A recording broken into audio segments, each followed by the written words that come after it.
to The Kitchen Table, a show dedicated to helping you escape diet culture, gain trust with food, honor your body, and live a brighter life. Hello and welcome back to The Kitchen Table. As always, I'm glad you're here. I'm your host, Alicia Brown, an anti-diet registered dietitian nutritionist. And everyone, we've got Natalie Harker Kenley back on the podcast. She's here with me at the kitchen table.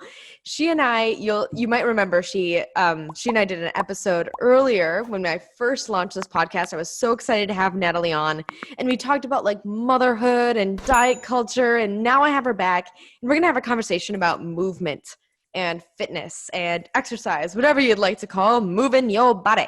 And she just has great perspective to offer. And to just give you a little context on our relationship, she and I both graduated from the certification through Worthy and Well with Casely Bergland. It was called the Let Your Body Lead Professional Certification.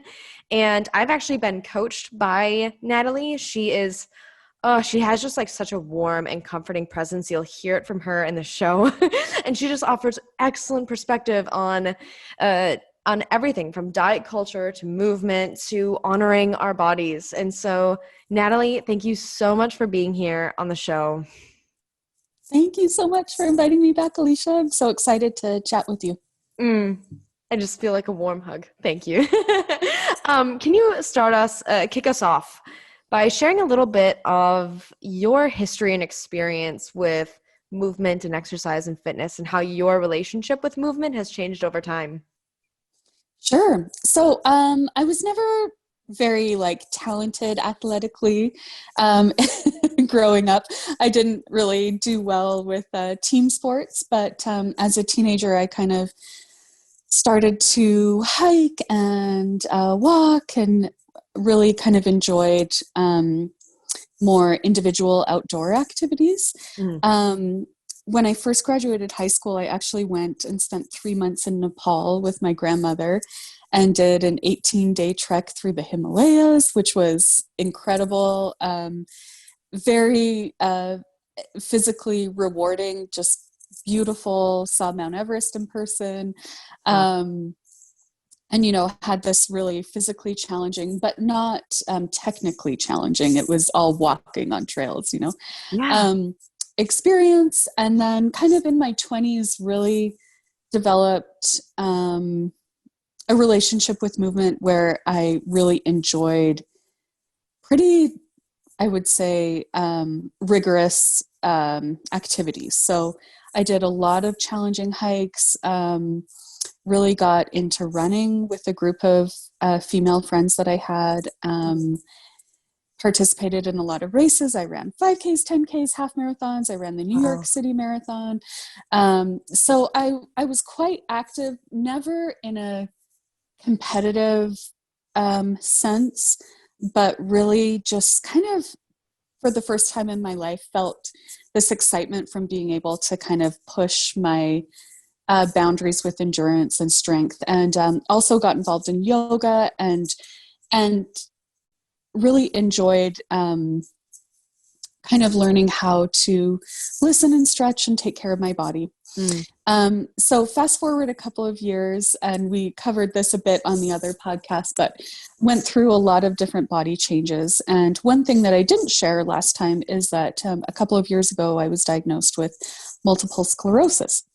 So one of the challenges that I face now is learning how to work with a body whose abilities have changed significantly. So my strength and endurance and frankly, just energy level is just so different than what it was 10 years ago. It just, I just can't even compare the experience of this body with the one that, as a 25-year-old per se, kind of the level of activity that I craved and that I tolerated. And so one of my challenges over the past couple of years has been learning to recalibrate my expectations, my motivations, and really my whole paradigm about exercise. So even though I had I would say generally positive experience with rigorous exercise in my 20s, as I entered my 30s and did start to kind of gain some weight and experience some body changes, I did start to feel like my purpose for exercise was shifting to become more centered around weight loss. And so, if that makes sense. Yeah, it makes total sense. But so now the philosophy that I've kind of been embracing for the past few years, of course, goes along with intuitive eating, is the idea of joyful movement that people talk about. The sense of rejecting the idea that we have to engage in certain high intensity types of movement in order to quote unquote earn our food, or that we have a moral responsibility to be as physically fit and active as, you know, an Olympic athlete or whatever it may be. And so I've had to really shift my mindset and think, okay, well, in the body that I have today, not the body that I had 10 years ago, what feels good to me? What type of movement brings me more energy? And what type of movement actually depletes me and causes harm to me? Yeah. What type of movement can support my mental health? And what type of movement might be harmful to my mental health? And so really kind of exploring those questions and exploring those boundaries, and shifting how, when, and why I engage in exercise. I think one of the most beautiful things that I took from what you just said is how your relationship with movement changed over time. I think so much we think that we're in like an all or nothing relationship with movement, like we're either going to the gym every day or we're not doing anything. We kind of think of it like very dichotomously. And that can be really true for a lot of us that we did, you know, maybe operate in that way, all or nothing with exercise. But I think if we look at it on a continuum, we're all like in phases of our life where movement is the way that it is, right? Like maybe we had this phase of, you know, having weight loss be a goal, or we had this phase of like going hiking and being out in nature, or like our interests and activities shifted. And now that you landed in this place where it's like, I'm going to honor my body with movement now in a way that feels true and good to me. It seems like it took you a while to like reach that place, but there are a couple of things that prompted that. And I think a lot of us also, you know, look back in our lives 10 years ago, and sometimes we can like grieve the body that we had then. Maybe we were more athletic then. Maybe we were able to do different things then. Maybe our body also looked different then. And it seems true for you and your experience as well, before you were diagnosed with MS, and then now seeing yourself in the situation that you are now. What has helped you kind of get to the place of being able to honor your body with movement now, especially kind of feeling like your body was different 10 years ago, remembering that?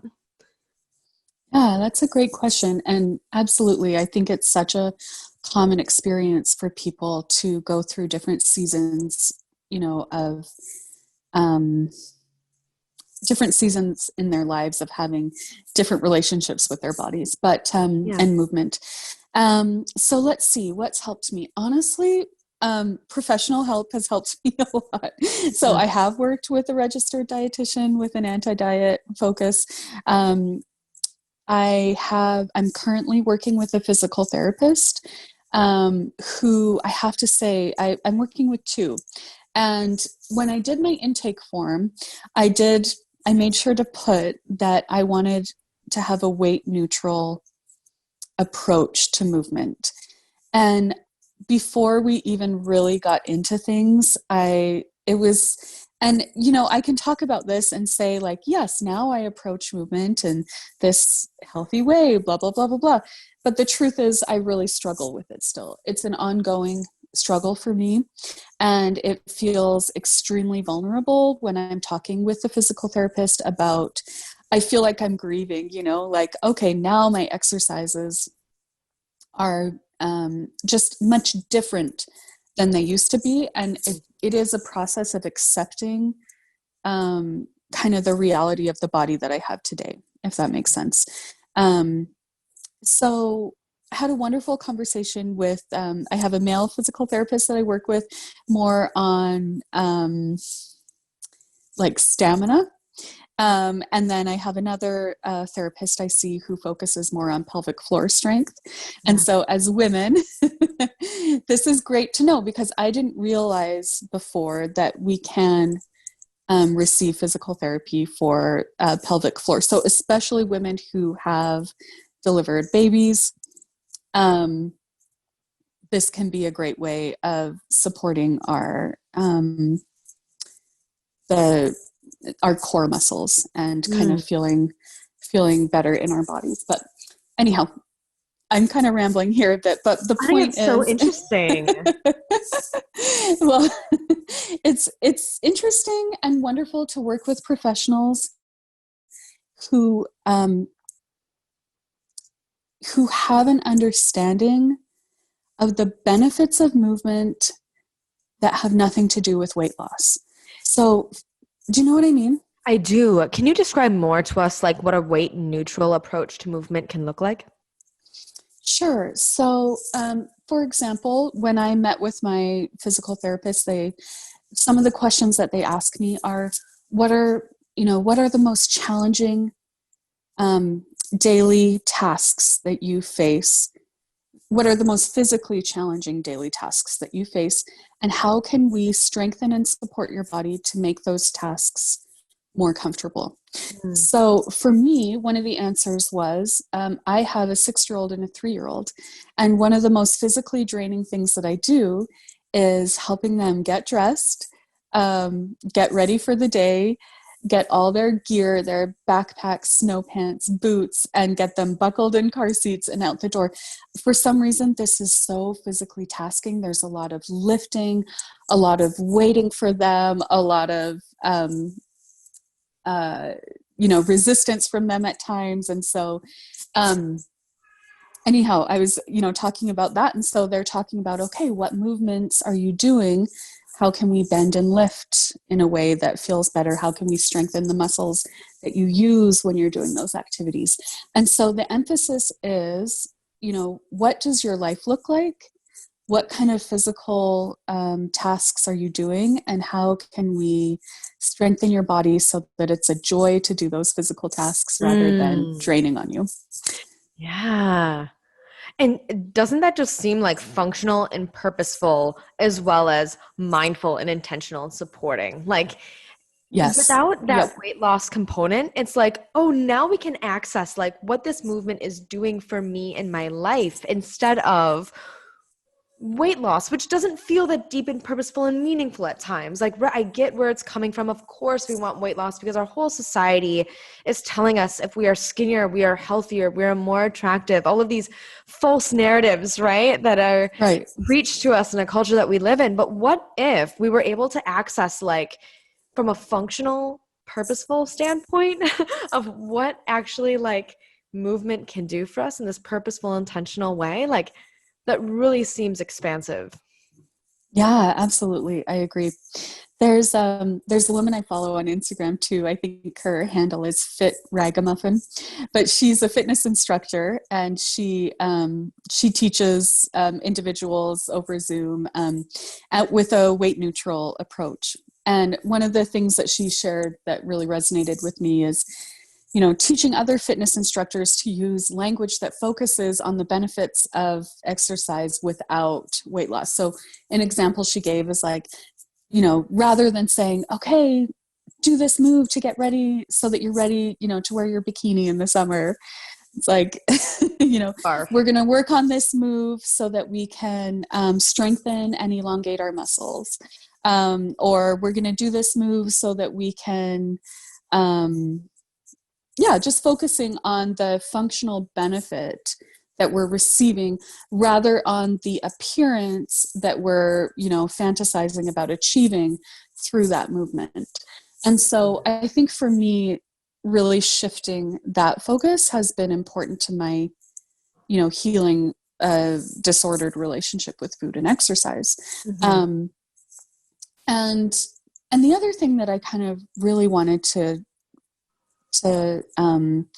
challenge is as someone with multiple sclerosis, I do have the ability to walk independently. I'm not using any mobility aids at this time. But, the reality is a lot of people do, whether it's from, MS or from another, another illness or injury that happens to them. And sometimes when we're in this diet culture mindset, we can think if you can't move your body, or if you're not as active as whatever ideal you have in your mind, that somehow your value is diminished in some way. Mm-hmm. And so really thinking like, really internalizing that message that all bodies have value, all bodies have internal worth that is not diminished by our appearance or our ability or how fast we can run or how much we can lift or whatever that is. And so really just kind of looking at these ideas that diet culture feeds us about movement and really challenging them. Yeah.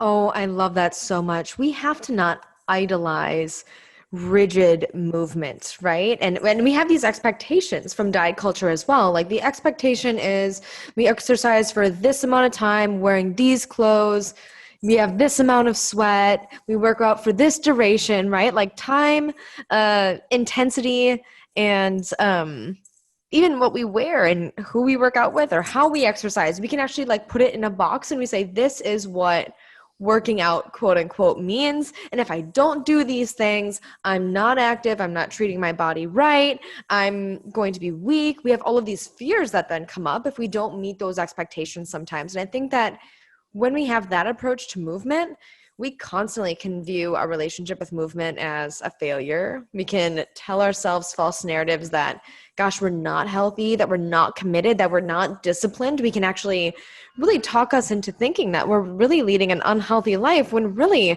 we can be very active in other ways, or activity is just not something that we're meant to be embracing maybe at the time.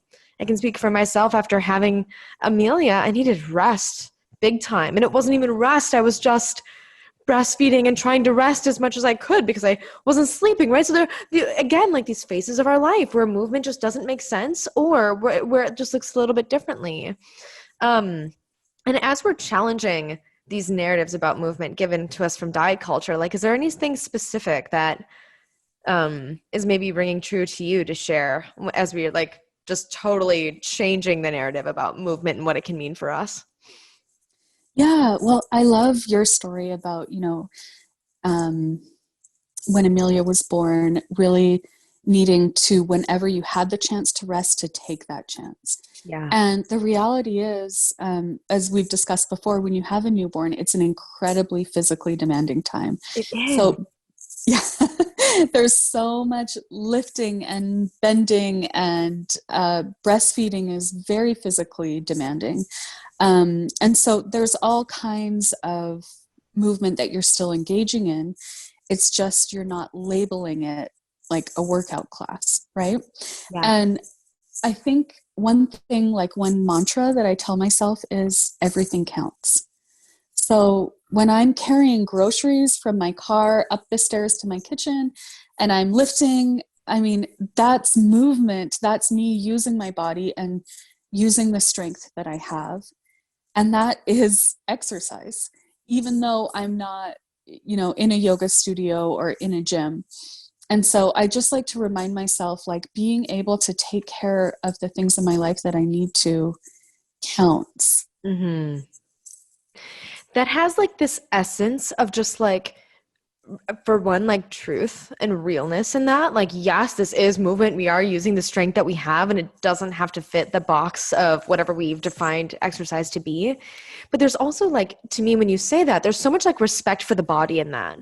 Like, there's like, I'm using the strength that I have to actually do my regular activities of daily living. Like, isn't that the whole point anyway? Right? Like, to have the strength to do the things that we do every day very well. The same reason that you mentioned earlier of doing physical your training with the physical trainer. physical trainer. What do Physical you call? therapist. Yep. Physical therapist. You're right. Yeah, The yeah. word did not come to me. But it's just like to do the actual activities of daily living that we are meant to do.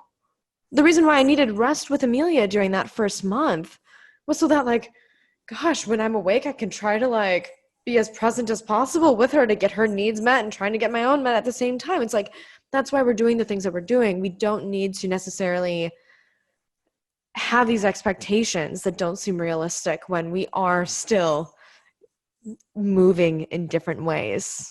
Oh, that feels so Yeah. true. Yeah, absolutely. And I keep thinking about, gosh, I can't remember if it was Christy Harrison or Caroline Dooner, but I read someone else um, kind of articulate the idea that, exercise is great and it can be health promoting when we have enough rest and when we have enough food. And Oh, right. So when we boil it down to just the nuts and bolts, like we need those two things to even consider it, right? yes. Yeah. And then another idea that I think is important to challenge with, a diet culture idea is that the size of our body is indicative of our level of activity. So one example that I love, Lizzo made this amazing video where she was working out and she talked about how she worked out for herself, not for other people. And, as a woman, I can relate to that, where she's saying, like, I do this for me. Now, Lizzo is way more active than I am. She can dance and sing and, and move for hours. She's an amazing athlete and performer. Yes. But her body does not look like, a thin, white, whatever adjective we've idealized. And so, I love that reminder, and that there are people who are really challenging that idea that you can tell by someone's appearance whether or not they have endurance, whether or not they have strength, kind of the metrics of what we're measuring when we're measuring physical activity. And so someone who looks thin may not have the same endurance as someone who has more fat on their body. And so just really reminding ourselves of that, and that when people pretend to be concerned about health and then suggest weight loss as the way of achieving it, really challenging that idea. Oh my gosh, yes. Anybody at any size can achieve health. That's the whole idea of the health at every size approach. So of course we have to stop judging people, especially those that live in larger bodies, to think that they are in any way not as capable perhaps of somebody in a smaller body. It's so true. That's a great truth to bring to the surface, and thank you for that. Because I shared this with you, Natalie, before we started the show, but a truth just came out of me as I was talking to my sister Olivia the other day. I said, hey, it's probably been like my 1-year anniversary of like not doing a traditional workout. I'm like smiling. Totally. And I'm like, never felt better. And yeah. I know that my stamina like wasn't where it was before I was pregnant. I know that I'm like not as strong in some ways by not doing some movement. Like I get that. But at the same time, like it just shifted. Things just shifted, And so for anybody living at any size body that, like is still like working out in different ways than I am right now, like they would have more stamina, more strength. It just it's not indicative of our body size. That's a great truth. I can tell that you have just like truths to like give us on the show, and I'm just like so welcoming. Like, anymore, like you've got like golden nugget after golden nugget. I'm just like here in anticipation, ready for it. I love that story. I love hearing you say you haven't done a traditional workout for a year, because, so many people experience that. And it feels like, why would we ever be ashamed to say that? It seems like obvious that, yeah, you know what I mean? Like, why is there sometimes shame around that? And so I love that you're voicing that. And also, as you were speaking, I was thinking, maybe you couldn't run a mile as fast as you could 2 years ago or whatever it is. But you definitely have different types of physical endurance that you didn't have before. Yeah. Right? Because also I'm like, so what? Like do you know what I mean? Like right. last year, like, yeah, I could have ran a mile faster last year than I could this year. But hashtag, so what? Like my quality of life isn't improved by being able to run that mile. I don't know where that lands with you. Right. Yeah, absolutely. Absolutely.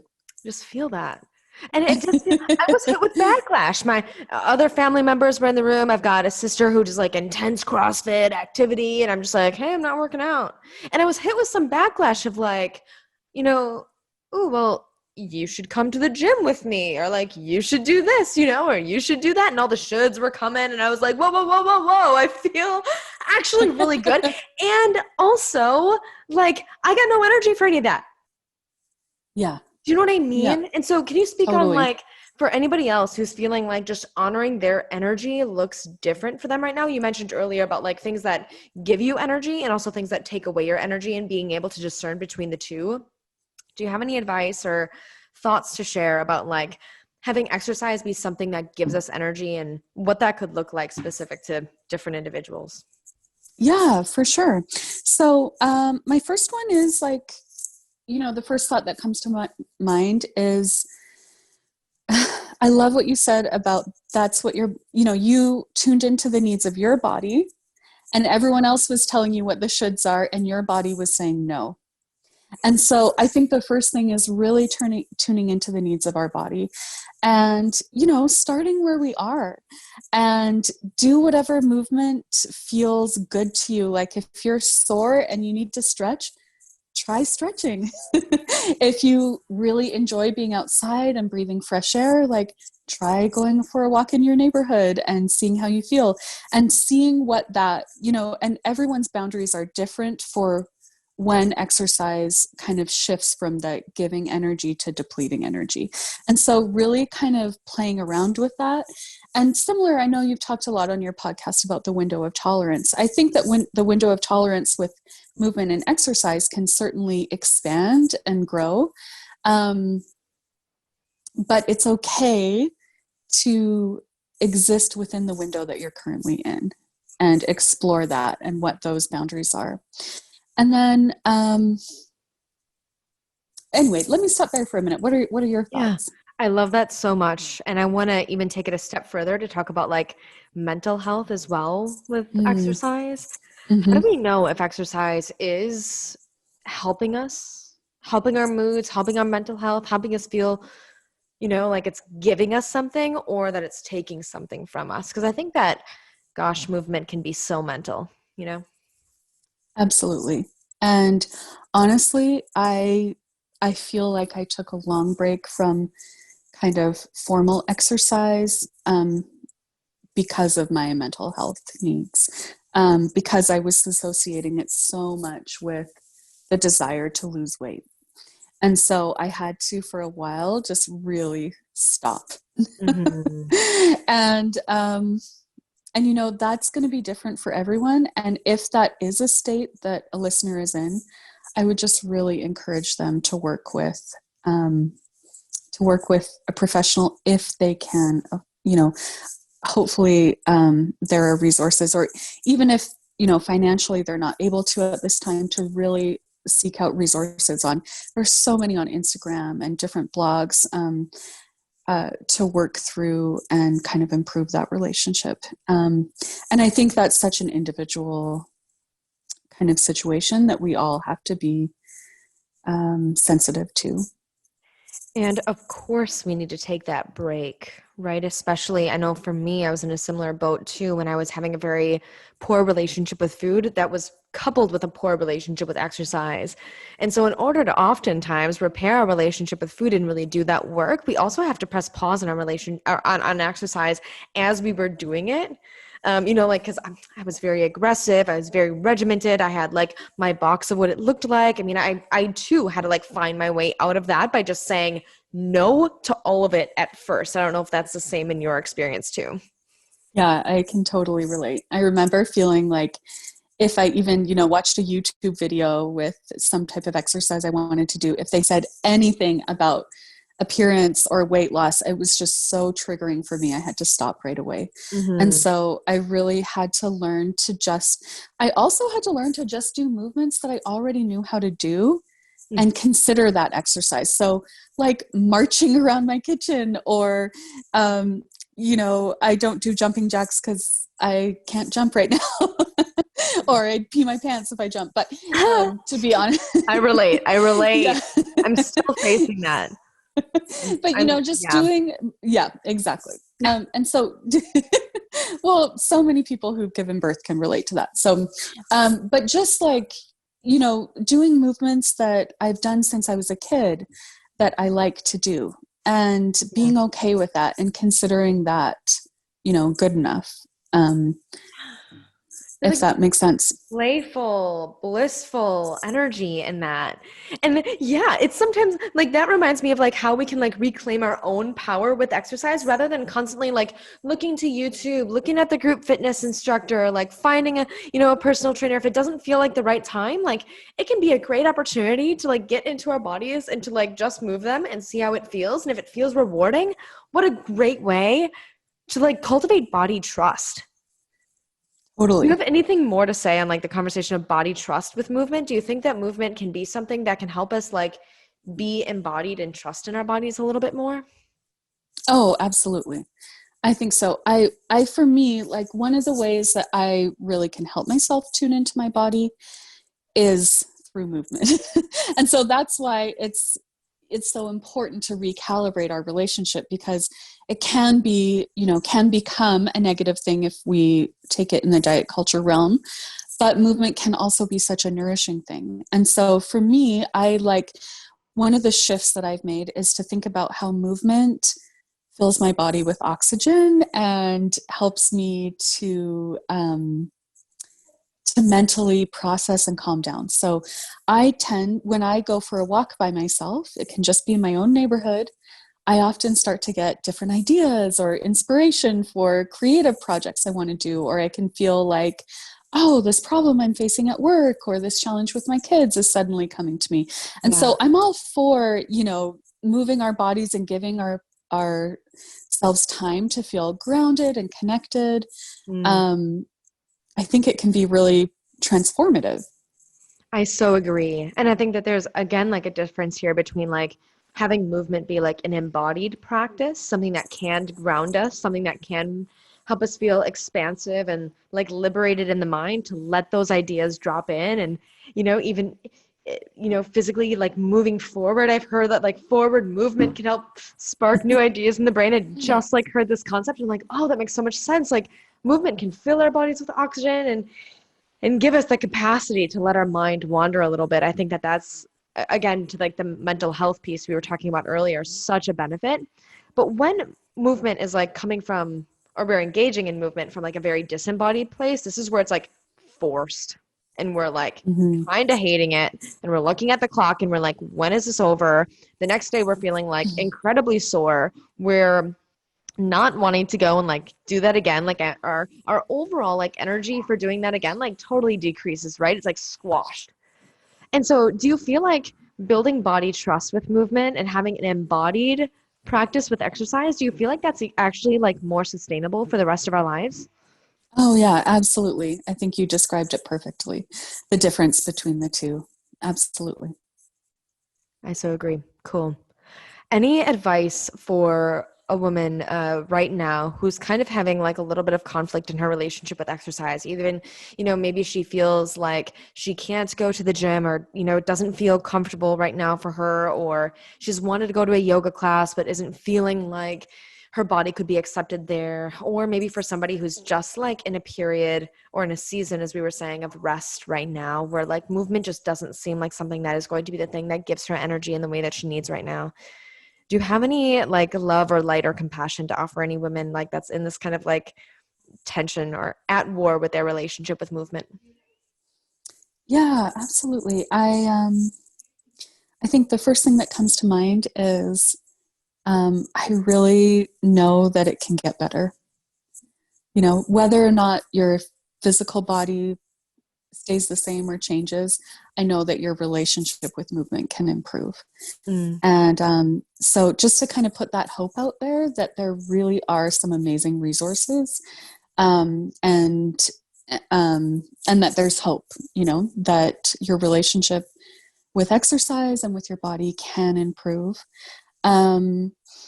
And then the other one is to just really embrace some words that Alicia shared with me before we started the podcast were zest and compassion. And I think part of the reasons why we crave physical activity is because it can give us a zest for life. It can be so fun and playful and can introduce joy, and can be a huge stress reliever. And so I would encourage you to think about, when has physical activity brought you that feeling? Where was it? What did it look like? What were you doing? Who were you with? Were you by yourself? Were you with friends? And to really seek out those types of experiences. And then, sorry, I'll give you a minute to respond. No, go ahead. Go ahead. I'm smiling ear to ear. I love the word zest. It's one of my favorite words. Me too. It feels energizing, just the word in itself. And then I keep thinking about two ideas that really shifted my views on exercise. So the first one has to do with menstrual cycle awareness. And I know there may be, even if you're someone who doesn't menstruate and you're listening to the podcast, there are bound to be people in your life who do. And so this can be insightful. But I think as women who menstruate, we've been taught that we should be regimented and consistent with our exercise always. When the reality of a body that menstruates is we go through cyclical changes during the month. And so there are certain times of the month where we just need more rest, where our body is doing so much work internally, that, rigorous physical exercise can actually deplete us, can make cramping, more painful, all kinds of things. And so for me, really embracing that feminine side of our cyclical bodies and recognizing that there will be seasons where we just require more rest, even if you're super, super healthy and super, super active, to still give yourself permission to tune into the cyclical nature of a menstruating body. And so that's one thing. I know this is kind of a totally different topic, but it also really helped me to be less judgmental towards myself. And then the other idea is one that I've actually heard from many different people. So when I was diagnosed with multiple sclerosis, I heard this analogy from my neurologist. I've heard it from a new physical therapist. I've heard it from friends who have different types of chronic illnesses. Mm-hmm. And so they call it the spoon theory. And so the idea is that every morning when you wake up, you have a certain number of spoons, and the spoons represent your energy. So let's say, for example, that every morning when you wake up, you have 6 spoons. Maybe getting my kids dressed and out the door might use up 2 spoons. Now I only have 4 left. What am I going to choose to do with those 4? And so really taking time to pace ourselves and to rest in between activities so that we can reserve those spoons or the units of energy for what matters most to us in our day. And then also thinking about how different practices like breathing, meditation, rest, and joyful movement can help us to do more with the spoons that we have.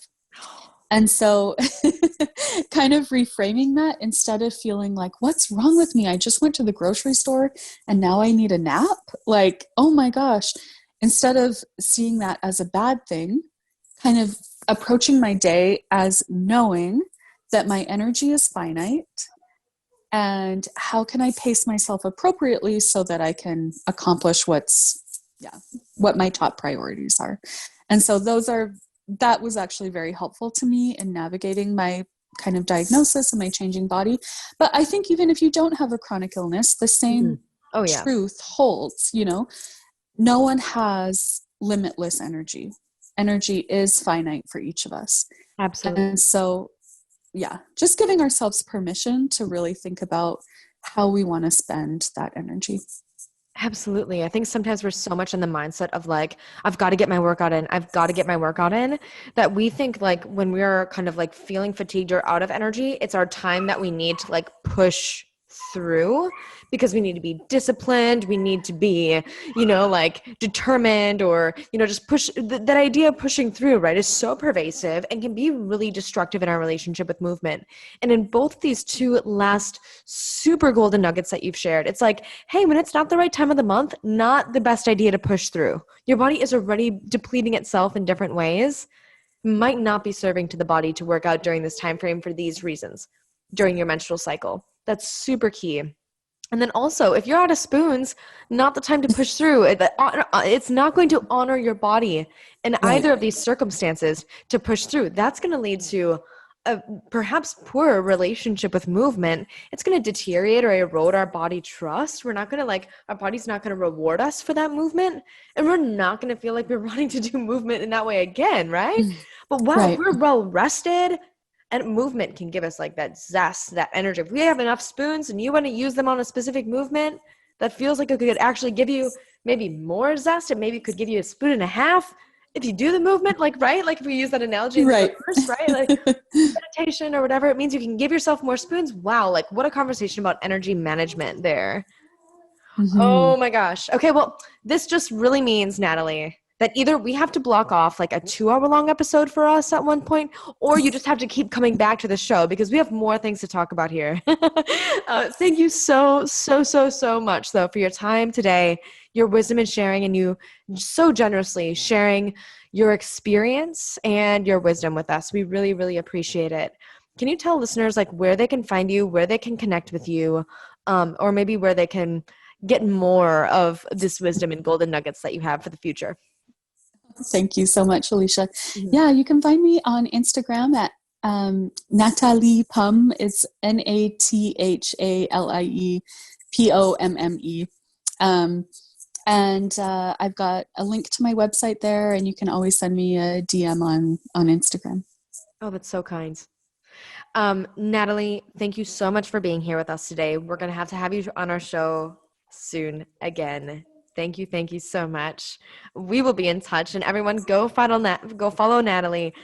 She's just such a light in the anti-diets and health at every size and weight neutral, and also like body liberation through movement space. So thank you so much, Natalie. We will talk soon. And for all listening, we wish you a wonderful day.